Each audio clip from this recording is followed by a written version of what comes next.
Okay, hey guys, it's Asha. So today I have my January wrap up for you guys. I read a total of 5 books this month, which I'm really happy about. And yeah, let's get into it. So the very first book I read this month was Mockingjay by Suzanne Collins, the third book in the Hunger Games trilogy.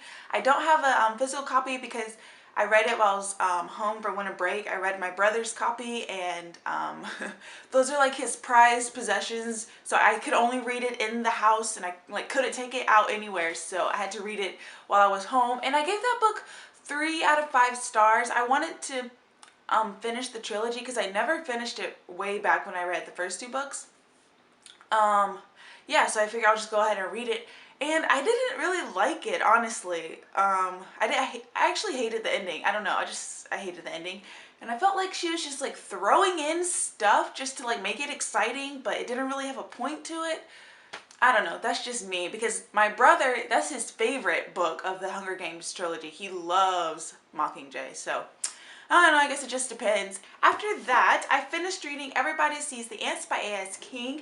This book was really, really good. It was really cute. Well, not cute, but like really heartwarming and kind of sad at the same time. It was a really, really great read, and I love the cover and I love the title. So this book is about a boy named Lucky Linderman who has been bullied by this boy named Nader since he was 7. And it takes place him, a freshman in high school, and he's just trying to like figure out how to deal with this bully.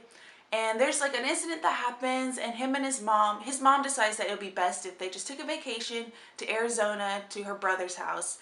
And yeah, that's basically like where the story takes off, and he meets people there. And in his dreams, he like his dreams, that's where he like feels like he's a man, because he can be anyone he wants to be in his dreams, and he's like in war trying to save his granddad and everything like that. It's really funny and dark and sad. And this book, it didn't make me cry, but I definitely got choked up. Oh, so I'm looking at the window and there's this huge storm cloud is like rolling in. Oh my goodness.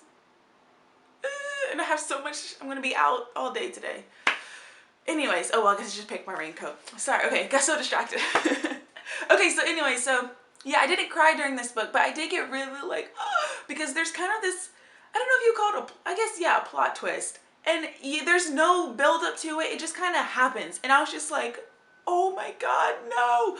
But yeah, I really liked it. If you're a fan of The Perks of Being a Wallflower, I definitely think you'll like this book. It was really, really good. Then after that, I picked up Across the Universe by Beth Revis. Now this book. Alright, so I ended up giving it 3 out of 5 stars. So the first half of this book, oh wait, let me tell you what it's about, I forgot. So this book is about a girl named Amy and her family, and a bunch of other people get frozen onto the ship called Godspeed, and they are being shipped off to find a new planet and see if it can be habited, to see if people from Earth can come there. But then before she's supposed to wake up, someone wakes her up with the intent of killing her. So the rest of the book is it's like a murder mystery trying to figure out who killed her. And it takes place with 2 perspectives. You have Amy, who's the girl that was frozen. Then you have Elder, who's going to be the leader of the ship. And it goes back and forth between those 2 perspectives, which I really liked. I like that. So the first half of this book I loved. I loved it so much because I just feel like the author was really creative with some of the stuff that she was putting out there. And I was just like, oh my god, this is amazing. You're finding out about the world, finding out about the characters, which I loved. But then I figured out like where the story was going. I figured out who the killer was. Like I just figured it all out because I felt that she made it pretty obvious. So then the last half of the book, I was just sitting there waiting for them to figure it out because I was just like, oh my goodness, it's right there. And also, I don't think that this author is the best at writing murder mysteries. I've only read a few murder mysteries, so, you know, I'm not like, I don't know what makes a good murder mystery, but I just felt like she was making things way too obvious. And the characters, especially Elder, was just like, wait, what is this? Could this mean this? Wait a minute, if that means this, then does this mean this? And you're just like, how do you not see it? And I just feel like the author was doing that to make sure that like the reader understood exactly what was happening, and I just didn't like that. It was just too much. And I also didn't think that it was very like suspenseful. There we go. I didn't think it was suspenseful, which is what I was looking for in a murder mystery. So yeah, but And I also had some problems with the science fiction aspect of it, with the whole like genetics stuff. I don't know. Some of it just didn't really make sense to me, not because it was like too advanced, but because, I guess because I'm a science major and I'm taking a genetics class, some of it I was just like, I don't know about that. I don't know about that. But whatever. Other than that, it was a pretty good book. So I do want to read the sequel because I think where this book left off and like what's going to happen in the second book sounds really good to me because it's not a murder mystery anymore. So I think it'll be better. Because this author is a good writer, I just don't think that's her like genre, if that makes sense. So 3 out of 5 stars. So after that, I picked up The Knife of Never Letting Go by Patrick Ness. I love this book so much. I gave it 4.5 out of 5 stars. This book was amazing. I mean, it's your typical Patrick Ness book. It was just so good. It's definitely like a thrill ride, and you're going up and down with all the characters. So if you're not sure what this is about a boy named Todd who lives in this town, Prentice Town? Yeah, Prentice Town. And everyone in this town, they're all men, and they can hear each other's thoughts. And then Todd comes across with his dog Manchi, who I love. I love their relationship. It was so cute. Oh. They come across this one spot and it's silent. And this turns out to be a very bad thing for Todd. And then the story just kind of takes off from there. And this book was so good, so good. Of course I love Patrick Ness writing. What I really love about his books, I mean, I've only read this one, I've read more than this. What I really like about those 2 books is that he puts all these like deeper meanings into these stories.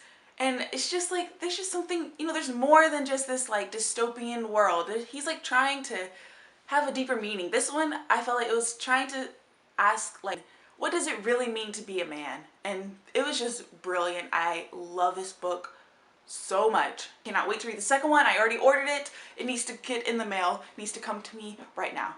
I love this book. Okay, so then the last book of January that I read was The Unbecoming of Mara Dyer by Michelle Hodkin. Oh, this book.